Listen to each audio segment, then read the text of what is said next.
In the world today, we wonder what is our reality. Sometimes we gotta let God give us our reality. Thought I found the true queen. Reality, I found another side piece. Cause I wasn't letting God lead me. I was letting my dick lead reality. When God had a better plan for me.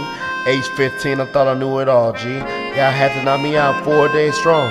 Just to show a brother what he didn't know, see. Then I learned from it and moved along. Then went to college and I did him wrong. Started working so hard I didn't notice him. What became church in my reality.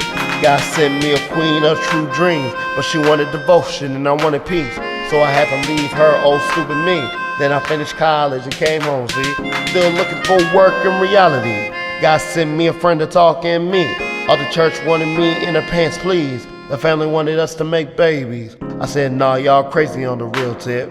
I thought I found reality, but God said I haven't found nothing. You still think you know, but you don't know. You still got more to learn, for sure.